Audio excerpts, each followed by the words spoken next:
Hello,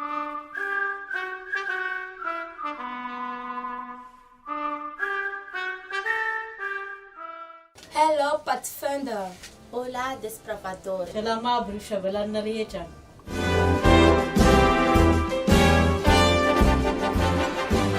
Ary ireo mametra-panontaniana hoe nahoana ny fitopolo taona. Moa ve tsy efa 100 taona lasa izay no niorenan'ny fikambanana tanora adventista.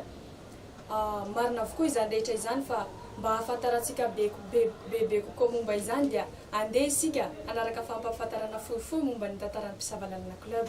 Mifototra amin'ny hafatry ny anjely telo izay voasoratra ao amin'ny apokalipsy toko 7:10 no iraka izay ataon'ny tanora sy ny fiangonana. Efa hatrany amboka no ifantohana tamin'io hafatra lehibe io, ary io ihany koa no ifantohan'ireo anadahy sy rahavavitsika izay namorona ity fikambanana ity. Voalaza fa tanora avokoa ny namorona ny fiangonana adventista amin'ny tarehin'ny andro fahafito, isan'izany Joseph Betts tamin'ny 420 taonany. Izy no raibe tao anatin'ny vondrona. Tao ihany koa i James White sy Ellen vadiny teo amin'ny latsaky ny 30 taonan'izy ireo. Misy ihany koa ny missionnaire adventiste amin'ny tarehin'ny andro fahafito ofisialy dia i John Andrews, izy no voalohany tamin'izany. Tamin'ny 17 taonany izy no nanaiky ny fahamarinana momba ny sabata, ary 20 taona izy no nanomboka nanao ny asa mampitandrina azy. Tao anatin'izany dia mbola tao anatin'ny fahatanorana indrindra izy no voafidy ho filohan'ny foibe maneran-tany. Raha namorona ny tarika madinika ny tanora zatovolahy roa dia i Henry Fenner teo amin'ny 19 taonany sy Luther Warren teo amin'ny 14 taonany. Ny tanjon'izy ireo amin'izany dia mba hanaovana drafitra amin'ny asa misionera. Nanangom-bola izy ireo ary nanentana ny fahalalana oniny amin'ny fiainana isan'andro. Teo ihany koa i Ellen Goldwhite izay tsy nanohitra izany fa nanamafy ary nanambara izy rehefa niverina avy tany Australia tamin'ny 17 Desambra taona 2017 ary niteny izy hoe manana andian-tafoka tanora isika hizaka sy hanao zava-dehibe raha mahazo torolalana sy famporisia anaraka ny tokony ho izy. Tiantsika raha ino ny fahamarinana anjanantsika. Tiantsika raha hotahin'Andriamanitra izy ireo. Tiantsika raha anjay anjara amin'ny drafitra asa voalamina tsara amin'ny fanampiana ny tanora haza izy ireo. Aoka ho fanina avokoa izy ireo mba haneho ny fahamarinana araka ny tokony ho izy, hanome ny antony fanantenana ao amin'izy ireo, ary hanome voninahitra an'Andriamanitra amin'ny sehatra asa rehetra ahafahan'izy ireo manompo. Tany Hazelton, Michigan, USA no naorina ny fikambanana tanora tamin'ny taona 1770. Zazalahy avokoa izy ireo tamin'izany, ary tsy ela akory dia nisy ny angavy mba hampidirana ny zazavavy tao anatin'ny fivoriana ara-panahy. Dia tamin'izany indrindra no niaingan'ny fandaminana tanora adventista voalohany. Nitsodrano azy ireo ny fiangonana ary ny ray aman-dreny Luther Warren no mpanolor hevitra sy mpanololavola azy ireo tamin'izany. Dia aroaratsika fohifohy indray ny famitinana mahakasika ny amin'ny fiparian'ny fikambanana tanora adventista. Raha ny taona tany aloha no asiana jeritodika dia tamin'ny taona 1893 ka hatramin'ny 1901 dia nanomboka ny paritaka tao États-Unis ny fikambanana tanora adventista izay mitondra ny anarana hoe missionary volunteers. Ary rehefa tamin'ny taona 1901 dia natao ny fandatsaham-bato ofisialy tany amin'ny foibe maneran-tany mba hisiany io fikambanana tanora eo ao amin'ny departementany Sekoly Sabata. Dia rehefa tamin'ny taona 1907 moa zany dia nanomboka nekena ny fiforonana na hoe ny fiforonan'ny departementany tanora mba hahaleo tena manokana. Dia noankatavina izany tamin'ny komite ny foibe maneran-tany tao Gland Suisse, ary M.E. Kern no voafidy ho talesana izany departementa izany. Ka tamin'io no nisalovana ny anarana hoe MV na hoe mpanovonina no niantsoana azy, izay antsoina ihany koa amin'ny français hoe missionnaire volontaire. Dia afaka fotoana kely taorinan'io moa zany no nisiany JMV na hoe junior missionnaire volontaire. Io zany dia karazana MV Janjin no iantsoana ny JMV io. Dia io fikambanana JMV io tamin'ny taona 1922 dia nasina ny kilasy fandrosoana ao. Tamin'ny taona 1927 dia nampitomboina izany kilasy fandrosoana izany, izay nampiana telo, dia ny namana, sakaiza ary ny kamarady. Ireo zany kilasy fandrosoana natovana ny kilasy fandrosoana efa nisy tamin'ny tany amin'ny taona 1922. Izany zavatra izany moa zany dia tapaka tamin'ny fivorian'ny komitin'ny foibe maneran-tany tao Chattanooga, Tennessee. Dia rehefa tonga ny taona 1928 dia lasa talen'ny tanora maneran-tany Lester. Izy zany no nisahana io fikambanana io. Dia tamin'ny nitondrany ihany koa no nisiany asa manavanana. Avy eo zany no nipoitra ny asa manavanana sy ny kilasiny filoha kamarady, izay kilasy natokana ho an'ny tanora zokiny sy ny lehibe izay maniry ho hiomana ho amin'ny mpitarika ny tanora zandriny. Dia io zany no natokana ho azy ireo. Tamin'io taona io ihany koa moa zany no nisiany lasy voalohany izay nataony MB tany Southern California, izay nahavorian'ny tanora maro indrindra. Tamin'ny taona 1931 io ihany koa no fanomezana maro-boninahitra ho an'ny filoha kamarady izay lasa ho filoha mpitarika taty aoriana. Io zany no fanomezana filoha mpitarika voalohany tamin'io taona io. Izany zavatra izany moa zany dia natao mba hanampiana ny ara-batana, ara-tsaina, ara-panahy indrindra fa ny fiaina ara-piarahamonina ho an'ny tanora. Tamin'ny taona 1946 dia nekena ny isian'ny javatra manokana ny amin'ny famakiana baiboly ao amin'io fikambanana io. Io javatra io moa zany dia novaina ho fihaonana taty aoriana. Dia tamin'io taona io ihany koa no naoriny John Hancock ny kluban'ny mpisavalalana voalohany tao amin'ny fédération-na ny Southeastern California, Riverside California. Teo zany no nanomboka nanorina ny kluban'ny mpisavalalana i andriamatoa John Hancock. Dia tamin'ny taona 1947 nisian'ny congrès voalohany izay tany San Francisco, izay any amin'ny divisiona Amerika Avaratra. Tao zany no nisian'io congrès io. Izany congrès zany moa zany dia niarahana tamin'ny Denver izay talen'ny départementany tanora maneran-tany. Izy zany départementany tanora maneran-tany tamin'izany, izay tena nahasarika tanora maro indrindra tamin'io fotoana io. Dia tamin'ny taona 1947 moa zany ka hatramin'ny amin'ny taona 1950 dia nivelatra izany fikambanana izany. Nivelatra ny kluban'ny mpisavalalana tao Pacific Union Conference izay notaritiny Nelson. Io zany no talen'ny départementa tao amin'ny fivondronam-be. Izy no mpitarika tao. Tamin'ny taona 1950 moa zany dia nanomboka nekeny foibe maneran-tany ny fandaminana ny amin'ny kluban'ny mpisavalalana. Izany hoe ilay anarana GMV teo aloha dia novaina ho Pathfinder Club izany anarana izany, izay ahitana tanora eo amin'ny 10 taona ka hatramin'ny 15 taona eo. Izany zavatra izany moa zany dia natao maneran-tany. Tamin'ny taona 1954 ihany koa dia napetraka ny javatra manokana ao amin'ny fikambanana io ny feon'ny tanora na hoe voix des jeunes. Io zany dia karazana hetsika hita ao amin'ny fikambanan'ny tanora adventiste. Dia nandeha ihany moa zany ny taona nanomboka nivoatra ihany ny fikambanana tamin'ny taona 1969 dia io no fihaonam-ben'ny tanora maneran-tany voalohany tao Zurich, Suisse, izay niarahana tamin'ny Theodore Lucas izay talen'ny tanora maneran-tany tamin'io taona io. Dia rehefa taty aoriana moa zany tamin'ny taona 1972 dia ho lasa départementan'ny mpanolo-vonina ny anaran'ny fikambanana. Ny anandroso zany ilay fikambanana ary nivoatra teny ny anarana. Dia izay no nahatonga azy natao hoe départementan'ny mpanompo-vonina raha mpanompo-vonina izy teo aloha.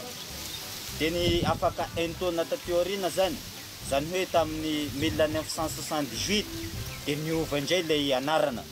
Niova amin'ny anarana hoe départementan'ny tanora. Io indray zany no anarana no entin'ity fikambanana ity tamin'ny taona 1978. zay fantatra tamin'ny anarana hoe tanora adventiste izy. Tamin'ny taona 2005 izy no niovandray ilay anarana ho lasa départementan'ny asa fanompoany tanora adventiste. Zay zany no anarana natolotra azy tamin'io. Zany hoe nesorina zany ilay adventiste fa ho départementan'ny tanora, départementan'ny asa fanompoany tanora no anarana natolotra ny fikambanana io. Ary mbola nijanona ao Kolibatelo izy tamin'izay fotoana izay.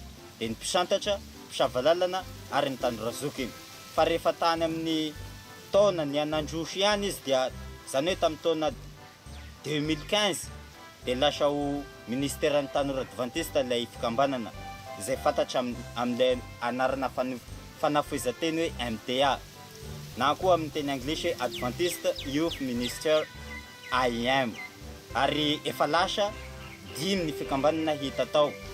Dia ny mpisavalalana, ny mpisantatra, ny ambasadora, ny filopitarika ary tanora zokiny. Zany hoe zany niampy ambasadora sy filopitarika ilay fikambanana efa nisy tany amin'ny 2005. Dia rehefa tamin'ny taona 2018 zany izy no niampy raiky indraiky izay antsoina amin'ny anarana hoe Senior Youth Leader izay nafoezina amin'ilay hoe SIL. Tarika ny tanora zokiny. Zay zany no nafeno an'ilay fikambanana efa nisy. Zany hoe lasa enina zany no nandrafitra ny klioba tamin'ny taona 2024. Dia zay moa zany no ny fivoarany ny fikambanana tanora adventiste mandraky dia androany hatramin'izao fotoana izao. Dia misy hafatra kely hoe ny tanora hoe izy dia apahany amin'ny fiangonana ihany. Apahany amin'ny fiangonana izy androany fa ho lasa pitarika izy raha ampitso. Tamin'ny taona 1907 moa zany no andron'ny fisavalala voalohany indrindra.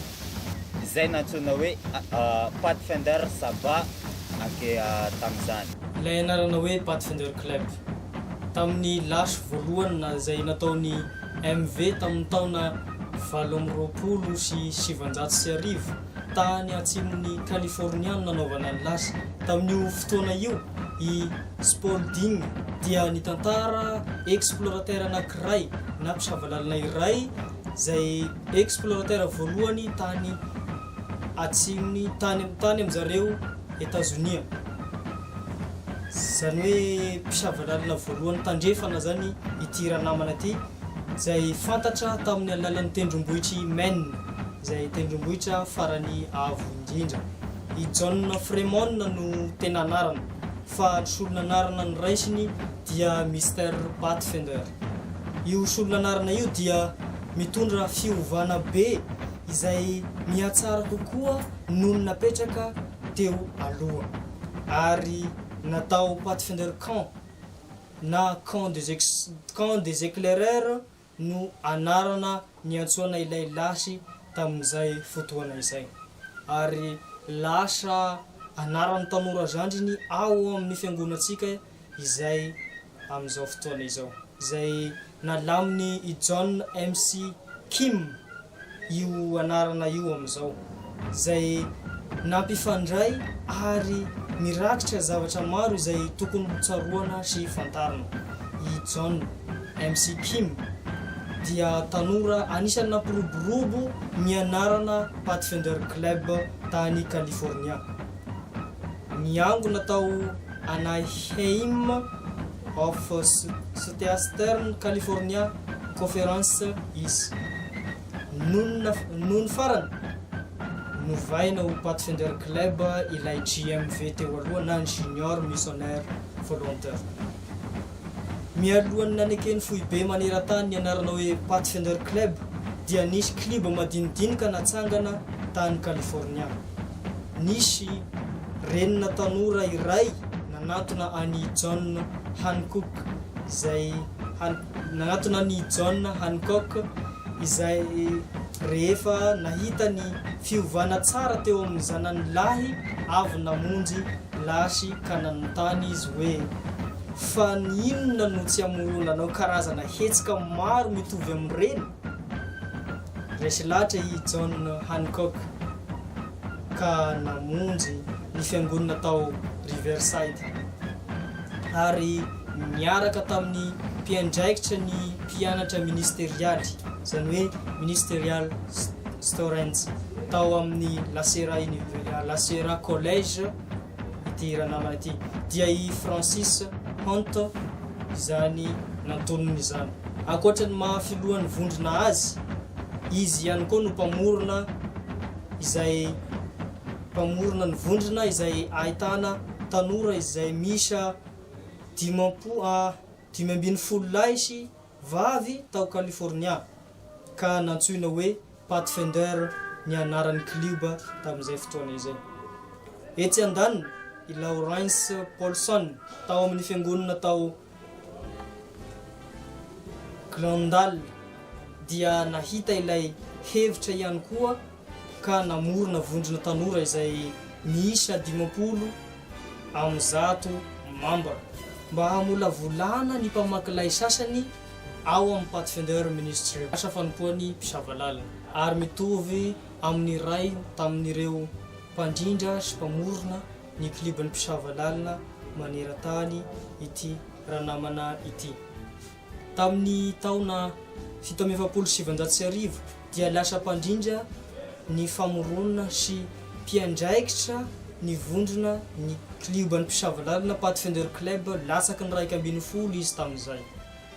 Nihitatra ny tantara ka ny fahitana izay firoboroboana izay dia novaina ho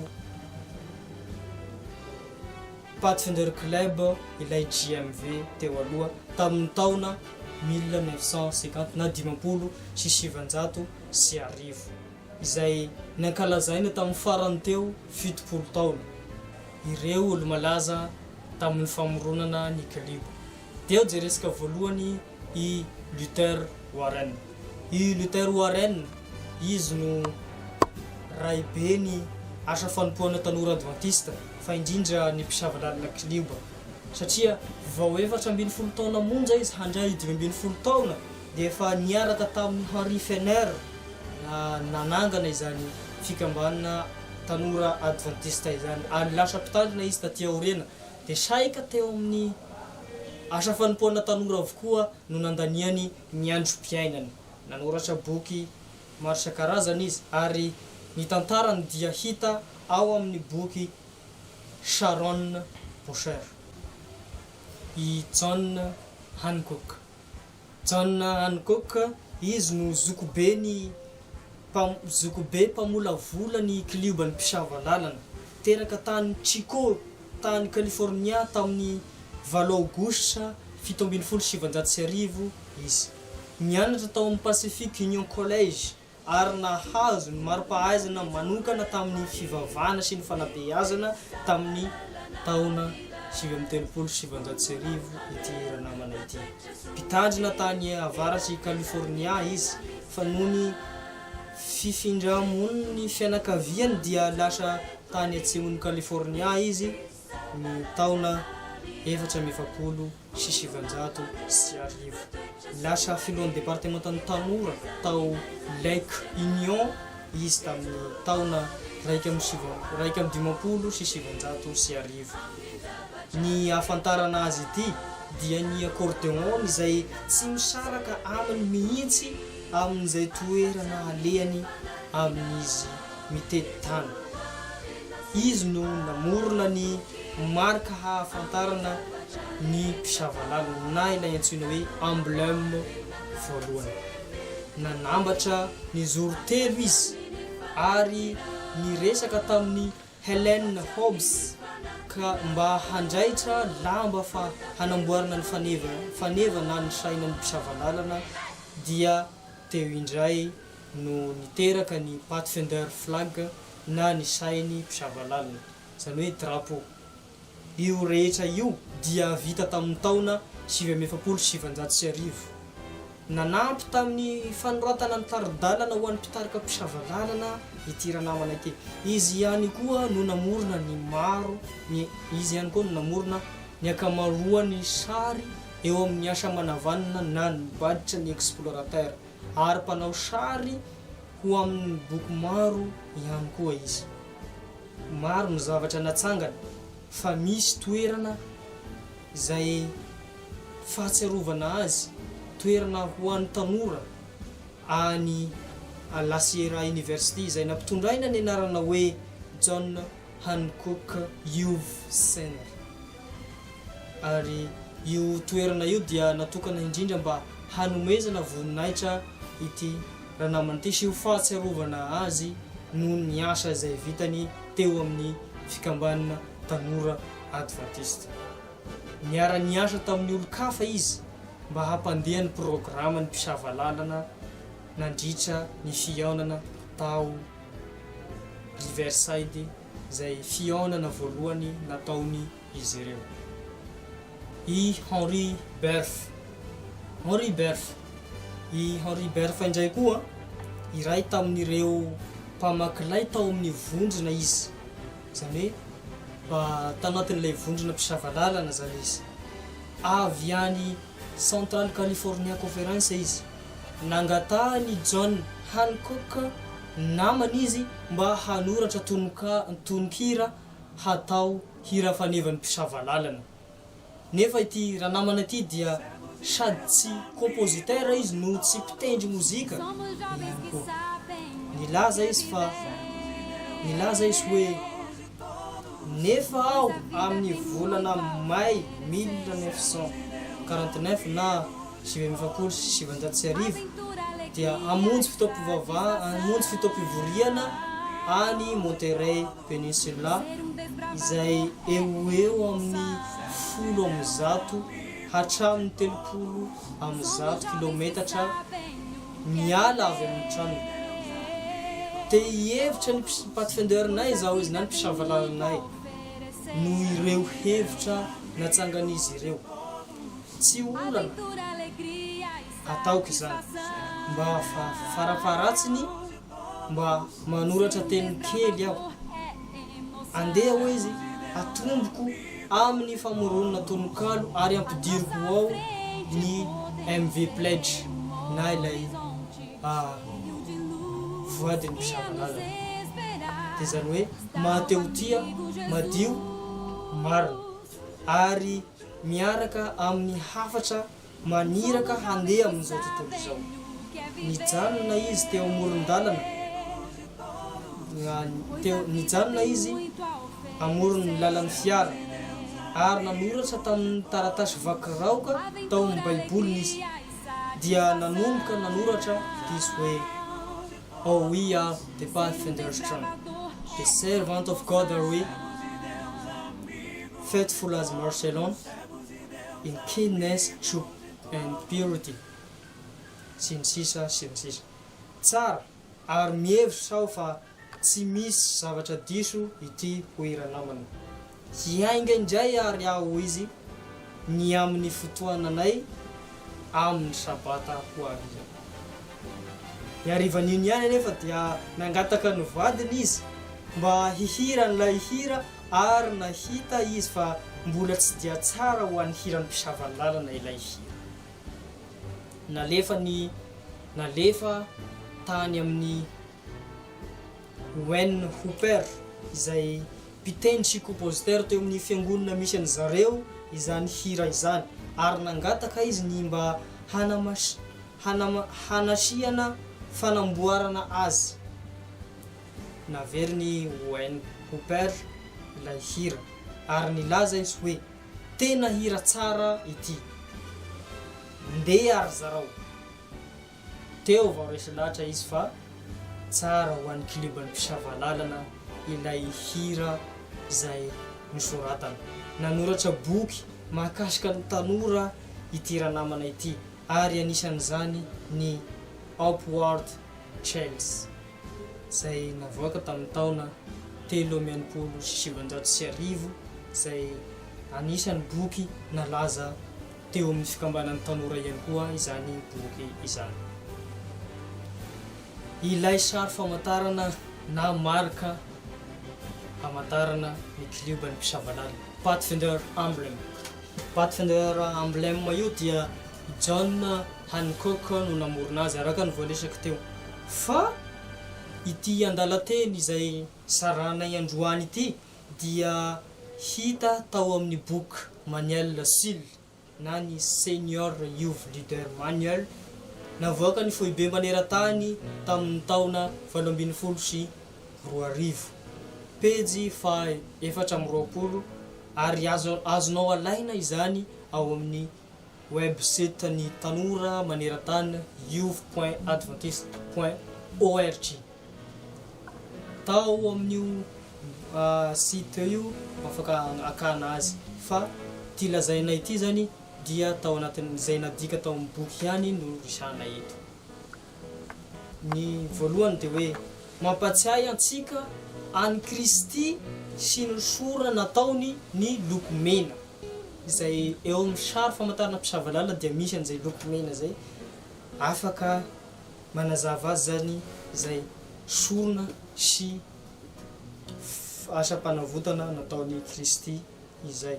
Fa toy izao ny tiavan'Andriamanitra izao tontolo izao, nomeny ny zanan'ilay tokana mba tsy ho very zay rehetra mino azy fa hanana fiainana mandrakizay. Zao no toko 7:4. Atolorony ny tenanareo ho fanatitra velona masina sitrak'Andriamanitra. Romanina toko 12:1. Maneho ny fahatanterany telo izay iray ny lafiny telo eo amin'ny sary famantarana. Ny voalohany dia ny ray, ny Andriamanitra ray, zanaka, fanahy masina. Izay izy telo ireo. Ny toko telo ny fanabeazana dia asehon'io tsipoka telo ihany koa, izay lafiny telo amin'ny sary famantarana ihany koa. Izany toko telo ny fanabeazana izany dia ny voalohany ara-tsaina, zany hoe fahaiza manao sy asa manavanana. Zay ny tena tanjona voalohany amin'io ara-tsaina io. Dia ny faharoa ara-batana. Eo amin'ny ara-batana dia filasiana sy ny asa soa ary ny fifantohana amin'ny ara-pahasalamana no tena zava-dehibe kokoa amin'io ara-batana. Fahatelo dia ny ara-panahy. Ny ara-panahy dia hoe fanatrarana any ivelany sy ny fomba fitomboan'ny tena manokana. Zany hoe sady manatratra ny any ivelany no mampitombo ny tena manokana amin'ny ara-panahy ny fisavalalana tsirairay. Ny volamena na ny ranom-bolamena izay hitasika eo amin'ny sary famantarana mpisavalana dia maneho ny tsara indrindra.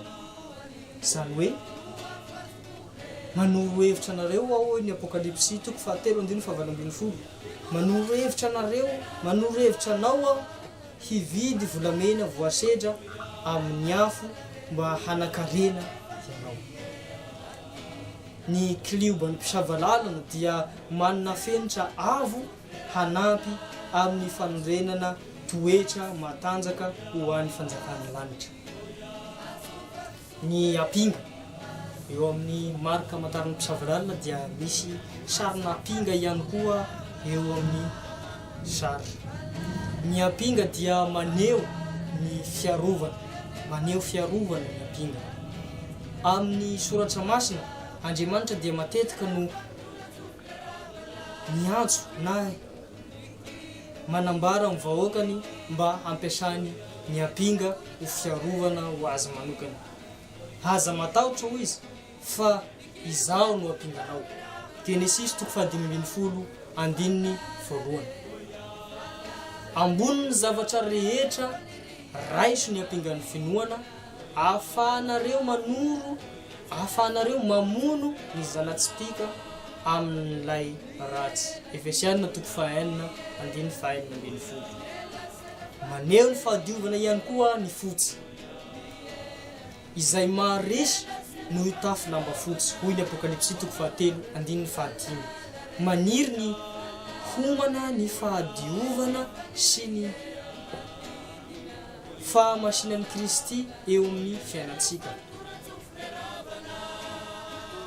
Maneho ny fahatokiana ny manga. Tanjon'ny fikambanan'ny mpisavalana ny anampy amin'ny fampianarana mahatoky amin'Andriamanitra any an-danitra dia amin'ny ray aman-dreny sy ny fiangonana izay misy azy. Faritana amin'ny fitarafana ny toetra n'ilay tena filoam-pitarika ny fahatokiana. dia Jesosy Kristy izany. Maneho ny baiboly ny sabatra izay miloko mangamanga hitantsika na amin'ny sary famantarana ny mpisavalalina, ampiasaina amin'ny ady ny sabatra. Amin'ny fanafiana mandrakariva no ahazoan'ny fandresena. Ao anatin'ny ady amin'ny fahotana isika, ary ny tenin'Andriamanitra no fiadiantsika. Ny tenin'Andriamanitra no sabatry ny fanahy. Jereo ny Efesianina 4:1-7. Ao ny milazalaza makasika izay teny izay.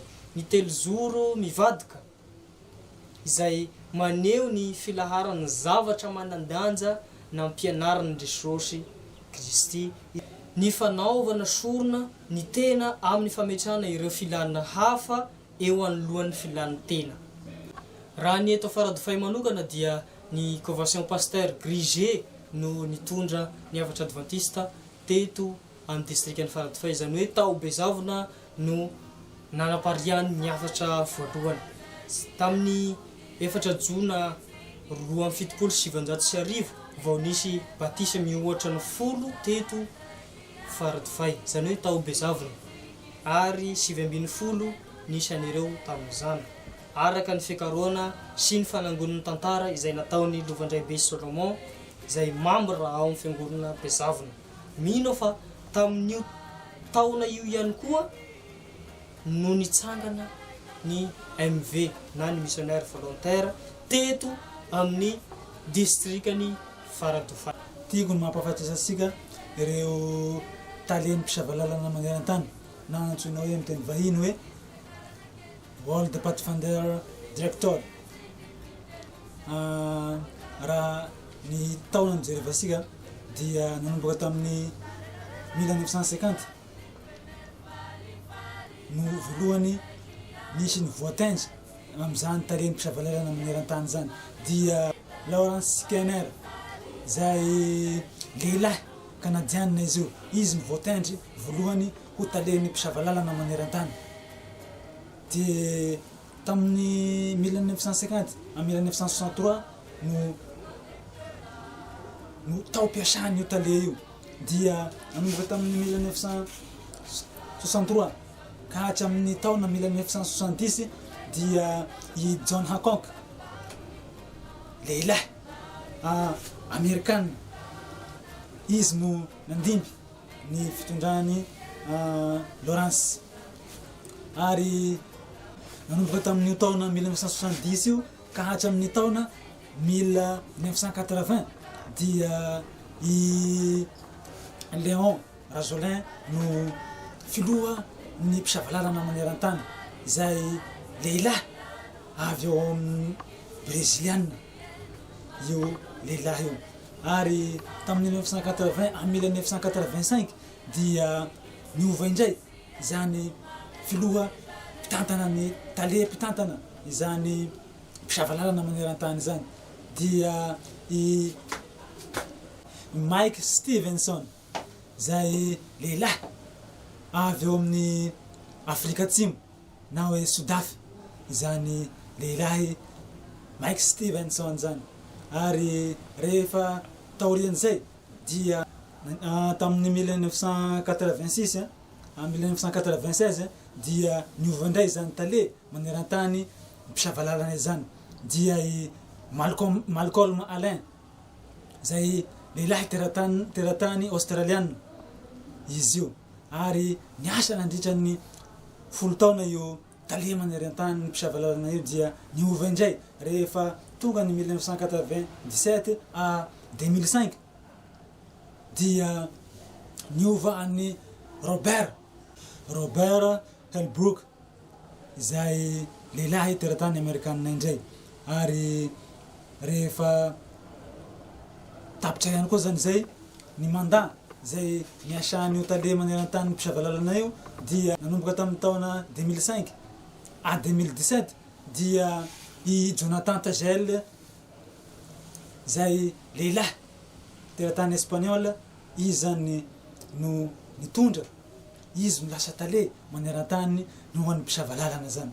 ary raha nanomboka tamin'ny taona 2017 à 2018 dia Yandré Peralta, izy zay lehilahy teratany Dominicaine démocratique, zany lehilahy zany zay ary ny amin'ny tale maneran-tany fa raha ny amin'ny districtn'ny Fort-Dauphin manokana no jerevana dia i chef Alain Alphonse, izy no voafidy ho mpandrindra ny club mpisavalalana eto Fort-Dauphin, zay voafidy tamin'ny taona 2014 ka mandrakakihitsiny. Retsoreto ary misy loharanon-kevitra fohifohy zay nazoanay nanangona ny tantara antsakany sy andavany zay nampahara tamin'sika teto. Voalohany dia ny tranokala ny tanora adventiste maneran-tany, zany hoe ny niov.adventiste.org afaka maka karazana formation maromaro, fifanana maromaro sika ao anatin'izany tranokala izany. Dia ny manaraka izany dia ny The Pathfinder Story zay nosoratany John Hancock sy ny Pathfinder Story zay nosoratany Bob Holbrook. Dia tao ihany koa ny Manuel Chef Guide 2013 sy ny Manuel Sil 2018.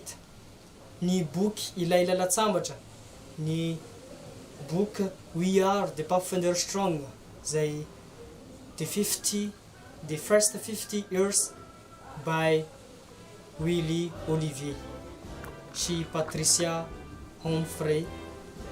Ao ihany koa ny Lovan'ny fiangonana izay nosoratany sy nangoniny Ingay Lovandraibe Solomon.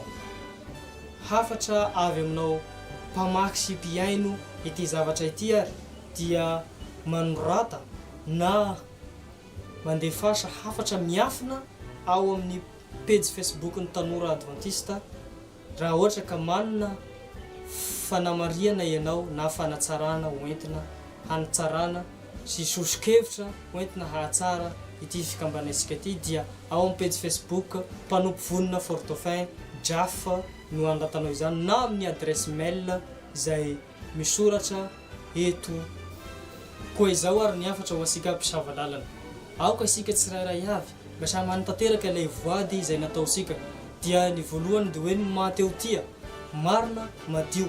Aoka mba ho amin'izay ny toetrasika tsirairay ary aoka isika mba hanaraka hatramin'ny farany sy hitandrina ny lalàn'ny mpisavalalana izay nanaovasika voady sy mba ho sakaizan'olona rehetra isika, ho sakaizan'Andriamanitra ihany koa, ho mpanompon'Andriamanitra eo amin'ny fiainantsika tsirairay avy. Izahay no mpisavalalana, we are the Pathfinder, nous sommes les explorateurs. Enga isika mpisavalalana mba hijoro mahatoky eo amin'ny fanarahana an'i Jesosy hatramin'ny farany. We are Pathfinder. Nous somos desbravadores. I will go. Handeha Shira. I will go. La mission de tout chrétien, c'est de pécher, d'enseigner à son prochain.